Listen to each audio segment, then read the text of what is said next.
Hello, hello, hey, sweet people. Welcome to another episode of Inglês no Rádio. My name is Foster Hodge. I teach English on occasions, but sometimes I just talk about parks. You teach English while talking about parks. That's the fun about Inglês no Rádio. Hey, Alexia, how are you doing? I'm fine. What about you? I'm doing wonderfully. So yesterday on the show, we talked about a book that I love called Palaces for the People by Eric Klinenberg. So if you did not listen to yesterday's episode, I would recommend going back and listening to that first. Just to understand why we're talking about all these things. Because it will make sense. Yeah. So we're talking primarily about social infrastructure, which sounds boring, but it's fascinating. And it's about things like libraries, public goods like schools, parks, nature, recreation, museums. But today, Alexia, I wanted to focus primarily on parks. Yes, we love parks.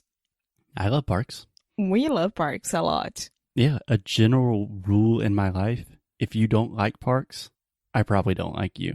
But how would a person doesn't like parks? How would a person not like parks? Yeah. How would a person not like parks? I don't know. Because you can use a park for almost everything. To exercise, to read, to study, to walk, to have a family time, to have... To do drugs. Yeah. No, I'm just kidding. I just wanted to say that because Cambly specifically said, don't talk about drugs or illegal activities. During their ads. Yeah, so I just wanted to test the limits of how far that goes. Okay, thank you for that, because Hey, I'm the Cambly. one who records all the ads, so stop Sorry. saying this. Sorry. So, yeah, leave it in.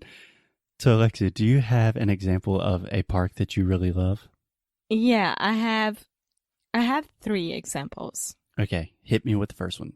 Jardim Botânico do Rio, Botanical Garden. No, it's not public. Sorry. It's not public. Not public, but I know a park very close to the Jardim Botânico, which is Parque Lage, which is public. And it's beautiful. I think it's even better because it has more monkeys. Because the monkeys are there to steal your food. Yeah, but I think it's just more beautiful in general. I like Parque Lage.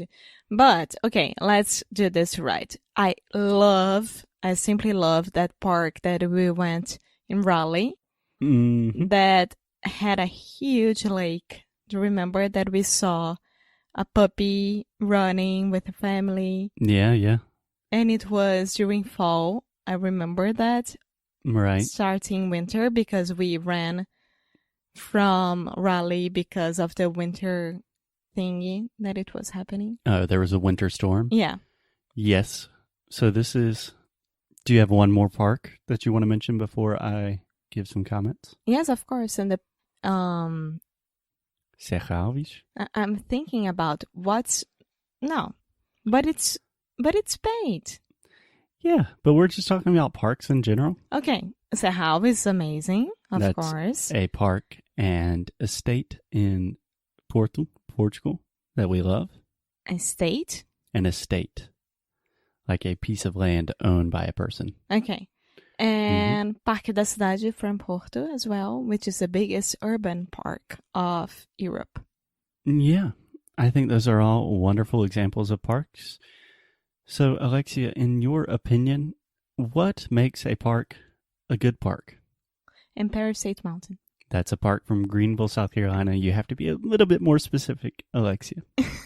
I think that the park has to have places to walk. Like... Yeah, that's a basic. But good hiking places, trails. Okay.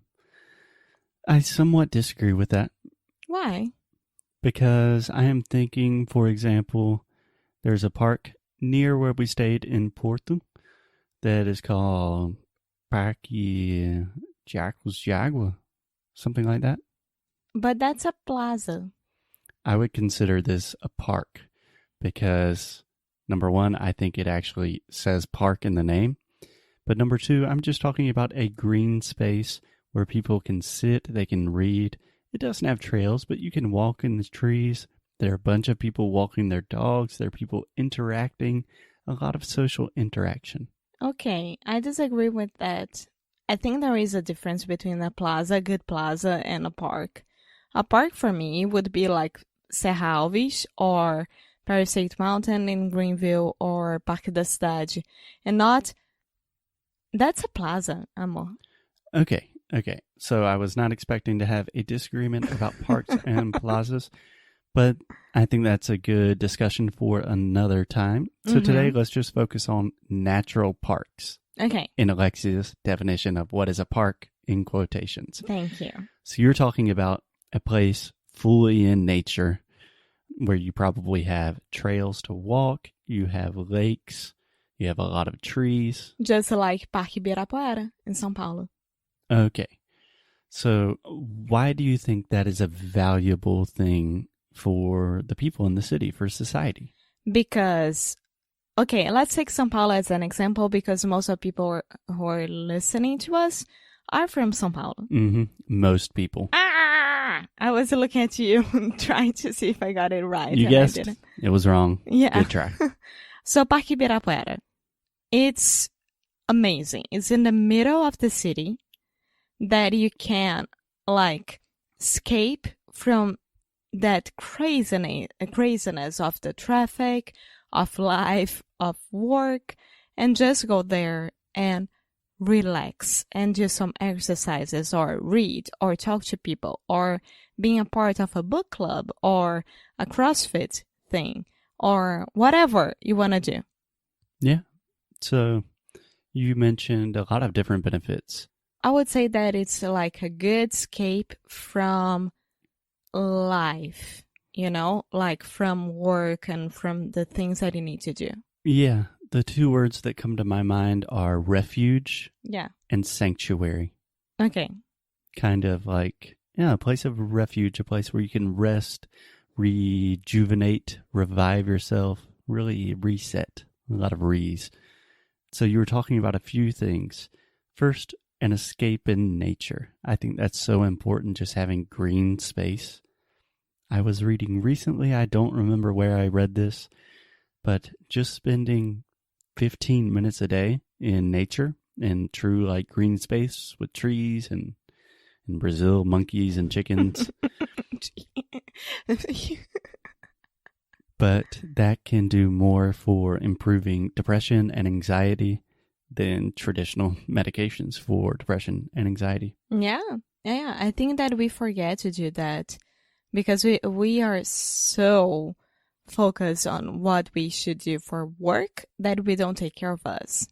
Yeah, we don't take care of ourselves. Yeah. So I think that's a huge thing, is just being in nature. Parks provide that even in the context of a big city. Do you know when you talk about sanctuary, mm-hmm. I remember immediately from that place that we went in Cotia in São Paulo, the Buddhist palace place, the biggest one from Latin America. Yeah, I don't remember the templo budista. Mas eu esqueci do nome. I don't remember. But it's very, very cool. That's my sanctuary place. You know, like if I could choose a place to define as a sanctuary, I would choose that. Yeah, I think that's another great example of a place where you can just go chill, forget about life a little bit. Yeah, Cadu and Melina, they go there a lot. Yes. My cousins. Alexia's cousins. Hey, Cadu, I know that you listen to us. Hey, Hi. Cadu. So on one hand, I think we just have the presence of being in nature. I think that is hugely beneficial to your personal health, but also to society in general. That's like a public good. On the other hand, you talked about like book clubs and group gatherings and CrossFit groups. I think the idea of a place where you can meet other people that are interested in the same thing with you, a hub for social interaction, that's awesome. That's amazing. That's amazing. We have to have this in our lives. Yeah. I think that most people are lonely as shit. Like loneliness is an epidemic. And parks are a great place just to hang out with people. That's the thing that my therapist told me. Like, when you watch Netflix, when you listen to podcasts, when you, like, stay at home doing things like this, you are living the life of the show on Netflix, our lives here on podcast. So you had to go out and do stuff for your life and create the moments for you, you know?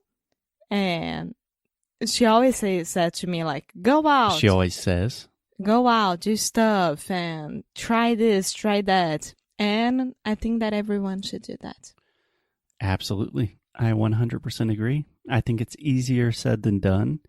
But if you go to the park, you can also get some more likes for that Instagram. You could even record some podcasts in the park. We did that. So if you are really stuck in your own head, in your life, you're spending too much time working in front of a screen. I'm really talking to myself right now. But you can also go to a park and you can do cool stuff there. It's awesome. It's awesome. Go to parks, people. Go to parks. Do we have any other comments besides go to parks? No, I don't. Okay. Well, then go out, listen to this podcast tomorrow. If you're not already in park today, listen to it tomorrow in a park around trees and birds. Yes, please. So this is a challenge for you.